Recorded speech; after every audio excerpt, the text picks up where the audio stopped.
আমাকে বলছেন ইয়া আবাতি ফাআল মা তুমার সাতাজিদুনি ইনশাআল্লাহু মিনাস সাবিরিন।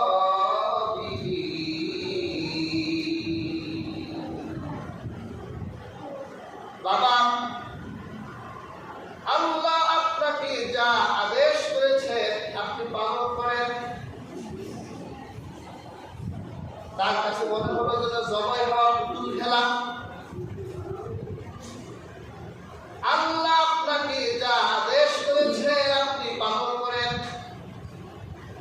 ইনশাআল্লাহ আপনি আমাকে ধৈর্যশীলদের অন্তর্ভুক্ত পাবেন। সুবহানাল্লাহ। ইয়া হাজিরিন, আমার আল্লাহ কিন্তু আসলে ইব্রাহিমের জীবন, ইব্রাহিমের ছেলে ইসমাইলের জীবন স্মরণ করা দেখতে চাই নাই। আমার আল্লাহ দেখতে চাইলেন ইব্রাহিম নবীর কাছে আমার হুকুমের দাম বেশি না নিজের আপন সন্তানের দাম বেশি। এটা আল্লাহ দেখতে চাইলেন। আর আল্লাহ পাক দেখতে চাইলেন ইসমাইলের কাছে নিজের জীবনের মূল্য বেশি না আমার হুকুমের মূল্য বেশি। এই বসো।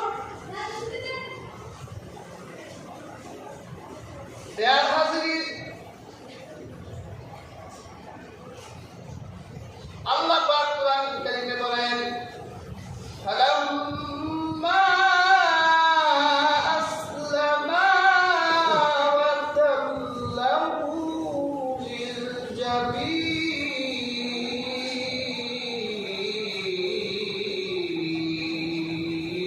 আল্লাহু আকবার। আল্লাহ পাক বলেন পিতা পুত্র আল্লাহ হুকুমের সামনে আবদ্ধ করলো, হস্তবদ্ধ করলো, আর ইসমাইলকে কান করে শুয়ায় দাও।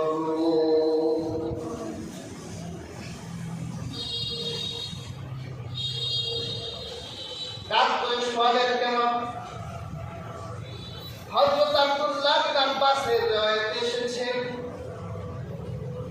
তাকে কান করে শোয়ালের কারণে পাহাড়ি মরুভূমির বালুকা রাশিগুলো, বালুগুলো, কণাগুলো তার কপালে লাগছিল। এমনভাবে তাকে শোয়াই দেওয়া হলো।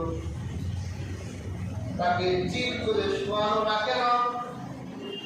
কারণ হযরত ইব্রাহিম চিন্তা করলেন পরিবার সন্তানের চেহারার উপর যদি আমার চেহারা পড়ে, আর আমার চেহারার উপর যদি আমার পরিবার সন্তান ইসমাইলের চেহারা পড়ে, তাহলে আমাদের হৃদয়ে ভালোবাসা জন্ম নিতে পারে।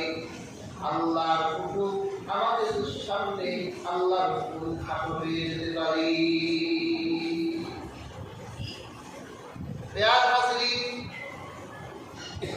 একজন নবীর কাছে আল্লাহর হুকুমের মূল্য কেমন ছিল, আর আমাদের সামনে আল্লাহর হুকুমের দাম কেমন একটু চিন্তা করেন।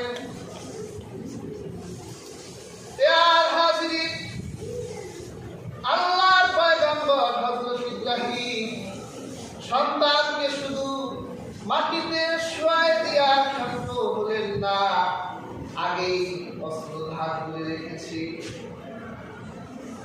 সন্তানের গলায় যখন ছুরি চালানো হলো, আল্লাহ রাব্বুল আলামিন হযরত জিবরীলকে বললেন ইসমাইলের গলায় লোহার আংটা লাগাই দাও। পরে হযরত ইব্রাহিম যখন বিসমিল্লাহ আল্লাহু আকবার বলে সন্তানের গলায় ছুরি চালালো, কিন্তু একটা বিন্দু পরিমাণ ইসমাইলের গলা কন্ট্রোল করতে পারল না। আল্লাহ পাক কোরআনে বলেন ওয়ানাদাইনাহু আইয়া ইব্রাহিম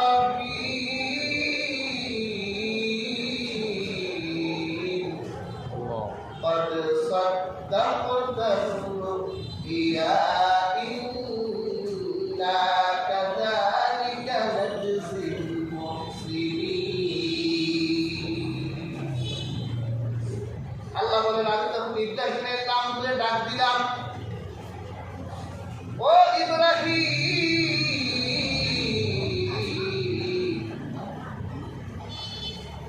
আমি আল্লাহ দেখতে চাইলাম আমার আল্লাহর হুকুমের সামনে তোমার সন্তানের মূল্য কেমন। আমি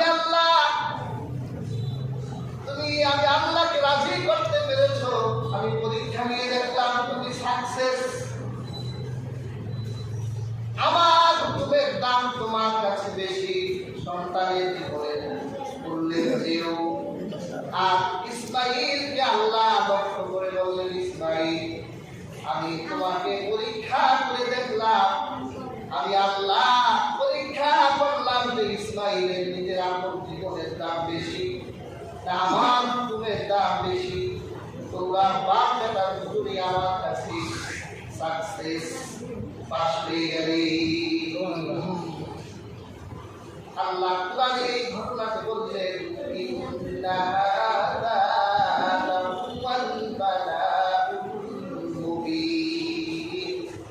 নিশ্চয় এটা সুস্পষ্ট পরীক্ষা।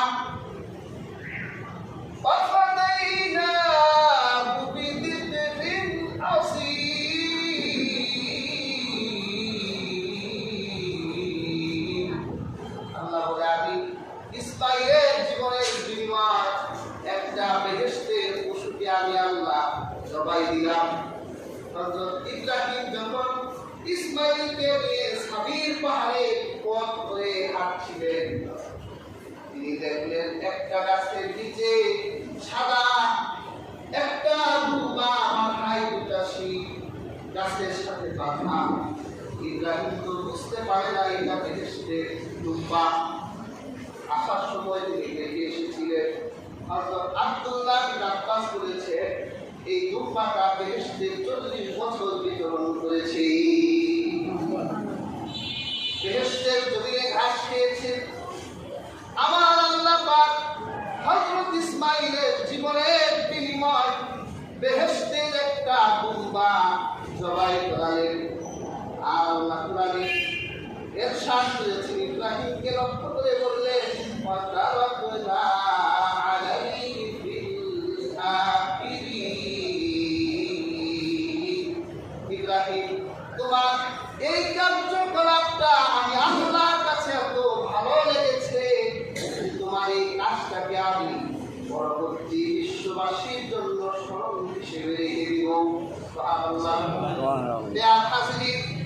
হজের মৌসুমে নির্দিষ্ট মক্কা মুকাররমায় নির্দিষ্ট কিছু কাজ করলে হজ আদায় হয়ে যায়। এর ভিতরে একটা কাজ হলো কুরবানি দেওয়া।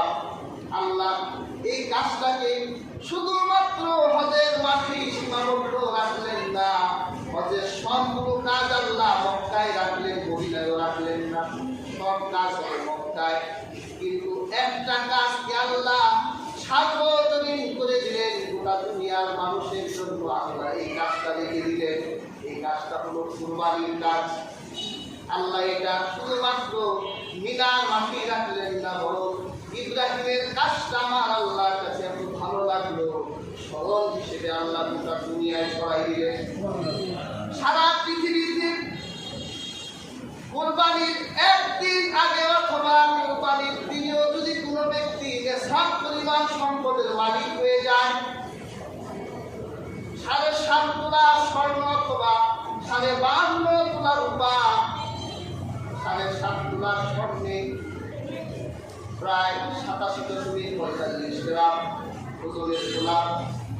হাদিসের ভাষায় যার কাছে এই 87.45 গ্রাম সোনা যার কাছে কুরবানির দিন সকালবেলা হস্তগত হবে, তার জন্য আমার আল্লাহ কুরবানিকে ওয়াজিব করে দিয়েছেন। আমরা